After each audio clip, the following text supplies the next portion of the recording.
Look at this photograph. The official record states that in the 1860s, ordinary men with hand tools and wooden carts conquered the granite peaks of the Sierra Nevada. Now look closer. Thousands of miles of heavy steel, tunnels bored through solid mountain rock, endless wooden trestles suspended over deadly ravines. Human biology and raw gravity do not bend to historical enthusiasm. History asks us to believe that prospectors and immigrants laid 10 miles of steel track in a single day without a single machine. Today, we audit the Transcontinental Railroad. First, the biological impossibility of the 10-mile day. Next, the heavy granite paradox of the Summit Tunnel that shatters their engineering ledgers. Finally, a catastrophic winter anomaly proving the supply chain is a mathematical fiction. You are watching Titan Metrics.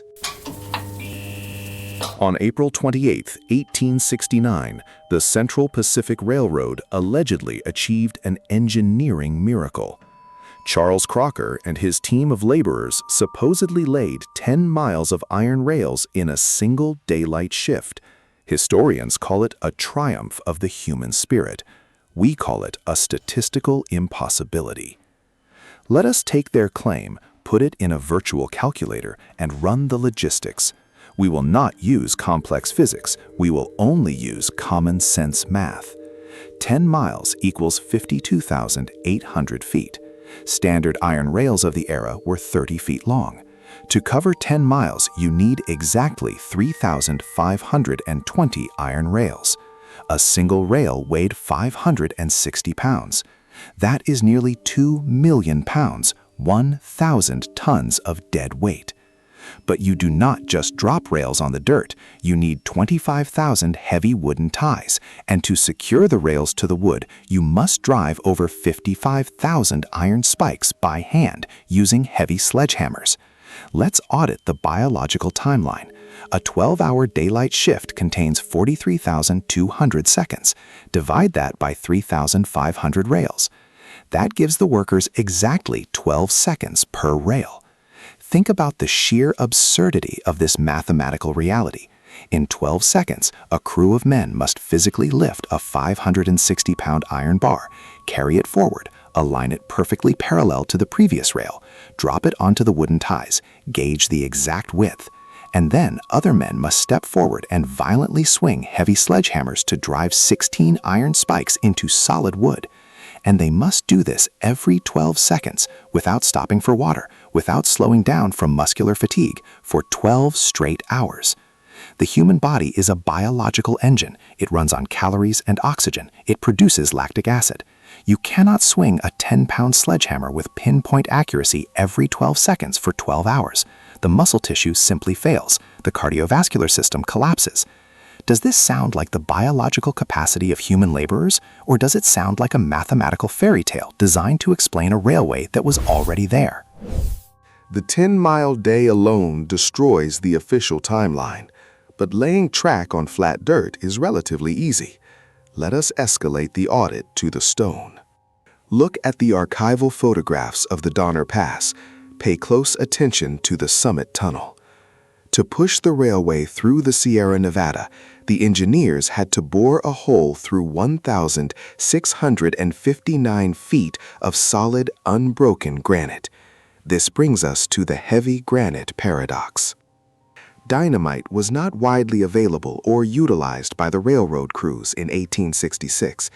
The official story claims they used unstable black powder, drilling the blast holes entirely by hand. Let us run the common sense logic on this claim. A man with a heavy sledgehammer and a star drill hitting solid granite can progress maybe a few inches a day.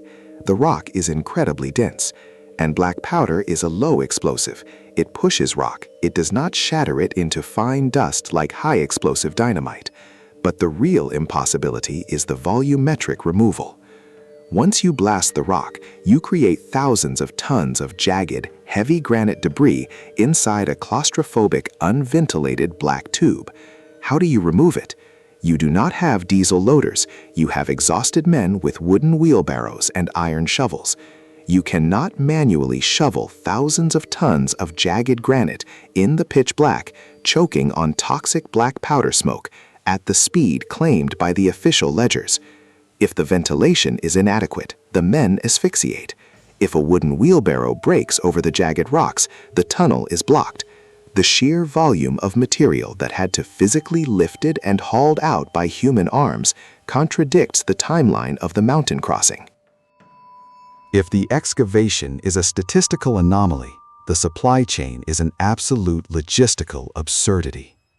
The summit tunnel was bored at an elevation of 7,000 feet. In the winter of 1866, the Sierra Nevada was hit by 44 separate catastrophic winter storms. Snowdrifts reached 40 feet high. Entire construction camps were allegedly buried alive by avalanches. Stop and run the math on the winter supply chain. You have an army of over 10,000 laborers trapped on a frozen mountain. To keep them alive and to keep the horses and mules working, you must feed them. That requires transporting hundreds of tons of food, hay, heavy iron rails, tools, and unstable black powder up steep, unpaved, frozen mountain trails every single week. In 40-foot snowdrifts, using horse-drawn sleds. Ask any logistics expert. If a single avalanche wipes out the trail or a blizzard halts the horses for a week, 10,000 men starve. The entire operation collapses. You cannot fight 40 feet of snow with wooden shovels. You cannot pull iron rails up a 20-degree frozen incline when the horses cannot find footing.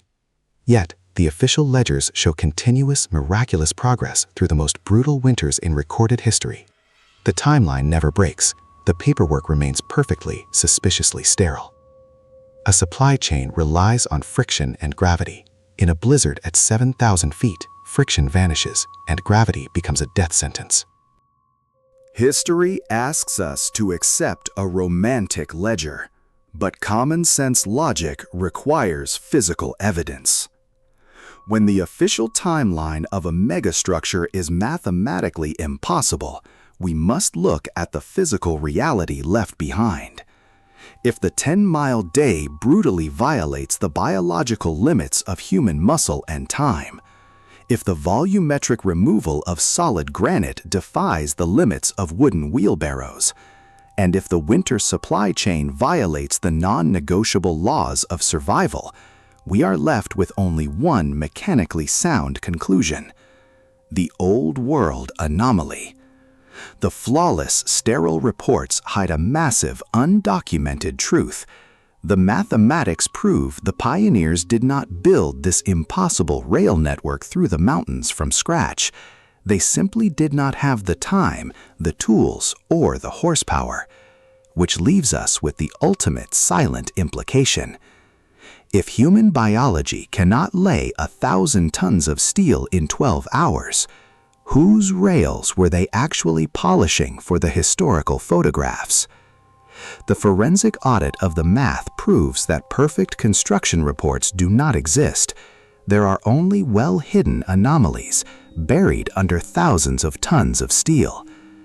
But if you think the Transcontinental Railroad defies common sense, you haven't looked at the muddy trenches of New York. Just a few decades earlier, they claimed to dig a 363-mile megacanal through solid dolomite rock. They supposedly moved 15 million cubic yards of earth using nothing but wooden shovels, horse-drawn carts, and bare hands. The forensic audit of the Erie Canal fraud and its impossible excavation is opening on your screen right now. The investigation continues.